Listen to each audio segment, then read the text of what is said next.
नमस्कार, बहुत स्वागत है आपका। मैं हूं आपके साथ प्रेरणा मिश्रा। रात के 9 बज गए हैं और अब वक्त है अग्नि परीक्षा का। मध्य प्रदेश में अब सियासी हलचल तेज होने लगी है।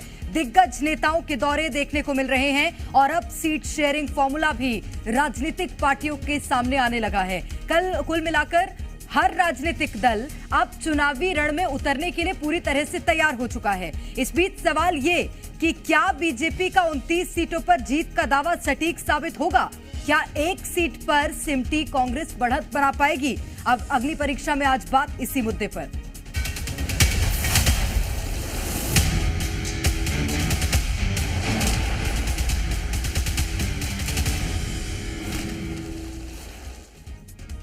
तो मध्य प्रदेश में लोकसभा चुनाव की तैयारियां जोरों पर हैं और शुरू हो गई हैं। लोकसभा चुनाव में 370 का टारगेट पूरा करने के लिए एमपी बीजेपी जोर शोर से तैयारी में जुट गई है। सबसे पहले बात करते हैं बीजेपी के बैठक की। दिल्ली में राष्ट्रीय अधिवेशन के बाद भोपाल में प्रदेश अध्यक्ष वीडी शर्मा ने पार्टी पदाधिकारियों के साथ बैठक की। बैठक में मिशन 370 के लक्ष्य को पूरा करने की रणनीति बनाई गई। बैठक के बाद बीजेपी प्रदेश अध्यक्ष ने कहा कि माइक्रो मैनेजमेंट के जरिए पार्टी हर बूथ पर चुनाव लड़ेगी।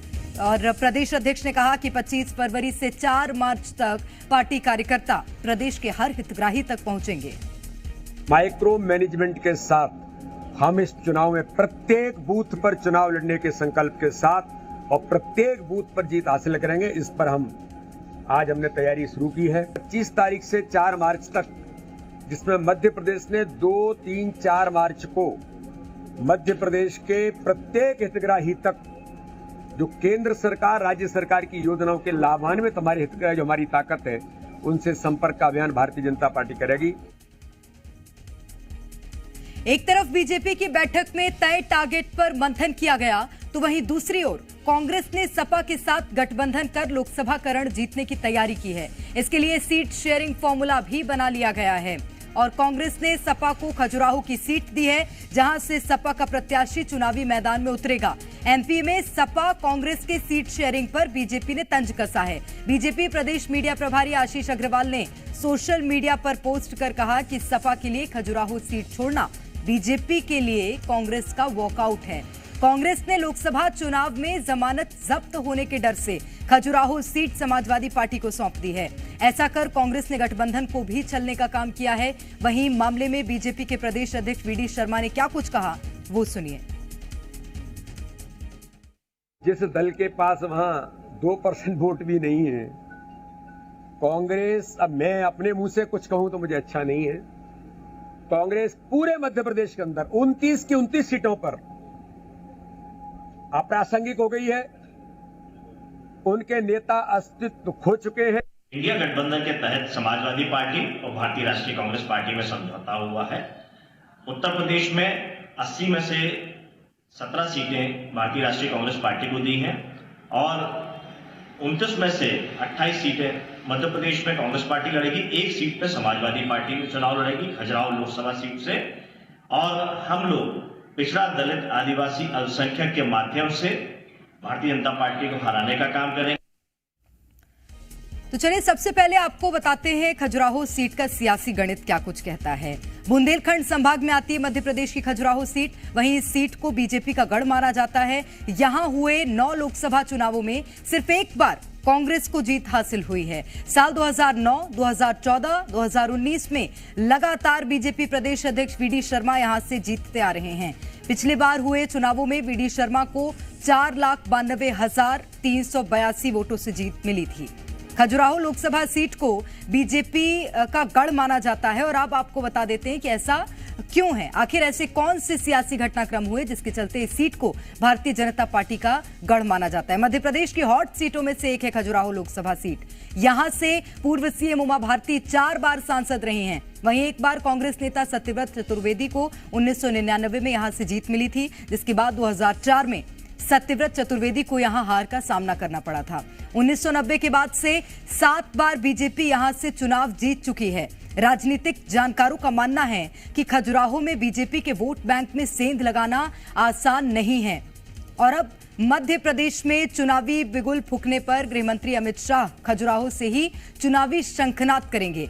25 फरवरी को गृहमंत्री अमित शाह मध्य प्रदेश के दौरे पर आएंगे। मध्य प्रदेश दौरे पर अमित शाह ग्वालियर, खजुराहो और भोपाल जाएंगे। इस दौरान वो ग्वालियर चंबल क्लस्टर प्रबंध समिति की बैठक लेंगे। बैठक में ग्वालियर, मुरैना, भिंड और गुना ये 4 लोकसभा सीट हैं जिन पर फोकस रहेगा। उसके बाद अमित शाह खजुराहो में आम सभा को संबोधित करेंगे। फिर शाम को भोपाल में प्रबुद्ध जन सम्मेलन में शामिल होंगे। वहीं एमपी दौरे के दौरान शाह 3 लाभार्थी परिवारों से भी बातचीत करेंगे। दूसरी तरफ इंडिया गठबंधन में भी मध्य प्रदेश को लेकर सीट शेयरिंग का फॉर्मूला साफ हो चुका है। एमपी में सपा कांग्रेस की बात पक्की हो चुकी है। दोनों ही दलों ने सीट शेयरिंग का फॉर्मूला तैयार कर लिया है। 29 में से 1 सीट पर सपा चुनाव लड़ेगी। खजुराहो से चुनावी मैदान में होगी समाजवादी पार्टी, जहां इस वक्त खजुराहो से सांसद बीजेपी प्रदेश अध्यक्ष वीडी शर्मा हैं। वहीं सपा को खजुराहो सीट देने पर भारतीय जनता पार्टी तंज कसती नजर आ रही है। मध्य प्रदेश की सियासत आज खजुराहो के इर्द गिर्द ही घूमती नजर आई। तो आपको अब ये भी बता देते हैं कि साल दर साल किस पार्टी को कितना वोट प्रतिशत इस सीट से मिलता रहा है। बात अगर साल 2009 की करें तो 2009 लोकसभा चुनाव खजुराहो सीट पर भारतीय जनता पार्टी को 39.3% वोट मिला था, तो कांग्रेस को 34.5% वोट मिला था। वहीं 2014 लोकसभा के चुनाव में बीजेपी ने जबरदस्त प्रदर्शन करते हुए 54.3% वोट शेयर हासिल किया था, तो वहीं कांग्रेस को 26% वोट यहां से मिला था। और 2019 की अगर हम बात करें तो 2019 के चुनाव में फिर बीजेपी के वोट शेयर में बढ़ोतरी देखी गई और जब बीजेपी ने 64.4% वोट के साथ यहां पर जीत हासिल की थी, तो वहीं कांग्रेस को फिर 25.3% वोट पर संतुष्ट रहना पड़ा था। तो ये सियासी समीकरण बता रहे हैं कि भारतीय जनता पार्टी यहां पर साल दर साल मजबूत होती हुई नजर आई है। अजय दुबे इस वक्त सीधे हमारे साथ भोपाल से जुड़ गए हैं। अजय, तमाम विवादों के बाद और तमाम खींचतान के बाद अब इंडिया गठबंधन और कांग्रेस पार्टी का जो समझौता है वो हो गया है खजुराहो सीट पर। खजुराहो सीट सपा के लिए कितनी बड़ी चुनौती और भारतीय जनता पार्टी के लिए कितनी बड़ी चुनौती? चलिए अजय से संपर्क करने का प्रयास किया जाएगा, लेकिन हम लगातार जिस तरह से आपको जानकारी दे रहे हैं कि छतरपुर जो कि मुख्य क्षेत्र माना जाता है, यहां से जो खजुराहो लोकसभा सीट है यहां से सांसद वीडी शर्मा है और अब यहां पर सपा चुनाव लड़ेगी, यानी कि कांग्रेस पार्टी यहां पर चुनाव नहीं लड़ेगी।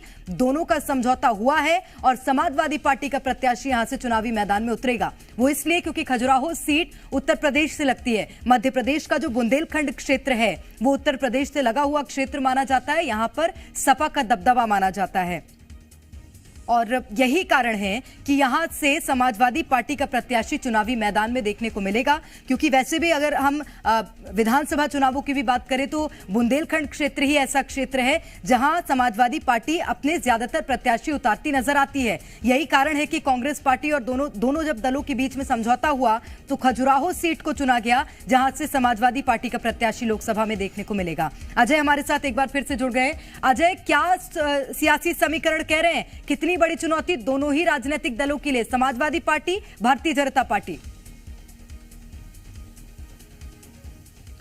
देखिए, मध्य प्रदेश में अब कांग्रेस और बीजेपी के बीच मूल रूप से टक्कर रहता है, क्योंकि लोकसभा चुनाव में और मध्य प्रदेश में 2 ही बड़ी पार्टियां हैं, कांग्रेस और भारतीय जनता पार्टी। अब उत्तर प्रदेश में जिस तरह से कांग्रेस और सपा के बीच गठबंधन हुआ और इसके बाद मध्य प्रदेश में भी उसका असर देखने को मिल रहा है कि मध्य प्रदेश में भी कांग्रेस और सपा का गठबंधन है। अब खजुराहो जो है उत्तर प्रदेश से लगा हुआ है, खजुराहो और टीकमगढ़ का जो इलाका है वो उत्तर प्रदेश से लगा हुआ है, जिसके चलते अब खजुराहो सीट पर जहां पर भारतीय जनता पार्टी के सांसद और बीडी शर्मा हैं जो प्रदेश अध्यक्ष भी हैं मौजूदा वक्त में, वहां से वो हैं और सपा वहां से चुनाव लड़ेगी। भारतीय जनता पार्टी को थोड़ी मुश्किल जरूर होगी, क्योंकि खजुराहो जो है वो उत्तर प्रदेश से लगा हुआ है, लेकिन इस बार वीडी शर्मा ने खुद कहा कि इस बार हम बेहद वहां से दमखम से लड़ेंगे और अप्रत्याशित जीत होगी, पहले से भी ज्यादा वोटों से जीत। बिल्कुल, निश्चित रूप से, और इसका कारण भी है क्योंकि वीडी शर्मा वहां से लगातार जीतते हुए आ रहे हैं और उनको हराना एक बड़ी चुनौती है, क्योंकि भारतीय जनता पार्टी के प्रदेश अध्यक्ष भी हैं वीडी शर्मा, और अब उसको किस तरह से मूर्त रूप देती है समाजवादी पार्टी, क्योंकि कांग्रेस पार्टी तो यहां से पहले ही बैकफुट पर नजर आ रही है और कांग्रेस पार्टी ने समाजवादी पार्टी को यहां से चुनाव लड़ने का मौका दे दिया है। यानी कि देखिए, 29 सीटों में से 28 सीट ऐसी हैं जिसमें कि कांग्रेस पार्टी लोकसभा चुनाव में अपना प्रत्याशी उतारेगी। महज 1 सीट को छोड़ दिया है कांग्रेस पार्टी ने में और उस पर समाजवादी पार्टी पूरे दमखम के साथ चुनाव लड़ती हुई नजर आएगी। और कितनी मजबूती के साथ यहां पर समाजवादी पार्टी चुनाव लड़ेगी, ये लगातार हम समझ रहे हैं अजय से। अजय, अपनी बात पूरी कीजिएगा। बिल्कुल, मध्य प्रदेश में जो है 29 लोकसभा की सीटें हैं। पिछले चुनावों में देखें तो 29 सीटों में से 28 भारतीय जनता पार्टी और एक महाकौशल जो छिंदवाड़ा से कमलनाथ के बेटे नकुलनाथ हैं वो जो है सांसद हैं। तो एक कांग्रेस के पास और 28 मौजूदा वक्त में जो है भारतीय जनता पार्टी के पास है। अब मध्य प्रदेश में सपा और कांग्रेस का जिस तरह से गठबंधन है, तो एक सीट पर खजुराहो जो सीट होगी वहां पर जो है सपा चुनाव लड़ेगी और 28 जगहों पर जो है सपा अपने उम्मीदवार नहीं उतारेगी। यहां पर कांग्रेस अपने प्रत्याशियों को चुनावी मैदान में उतारेगी जो भारतीय जनता पार्टी के खिलाफ चुनाव लड़ेंगे, क्योंकि मध्य प्रदेश में जो है मूल रूप से भारतीय जनता पार्टी और कांग्रेस के बीच ही मुकाबला रहता है। रही बात मध्य प्रदेश में जिस तरह से 370 वोट बढ़ाने को लेकर अलग अलग बूथ पर लेकर जिस तरह से बूथ मैनेजमेंट सिस्टम को लेकर भारतीय जनता पार्टी काम कर रही है, क्योंकि राष्ट्रीय अधिवेशन के बाद जिस तरह से मोदी और भारतीय जनता पार्टी के राष्ट्रीय अध्यक्ष जेपी नड्डा ने जो मंत्र दिया है भारतीय जनता पार्टी को, उसे लेकर अब बैठकें भी कर रहे हैं। तो बूथ पर बूथ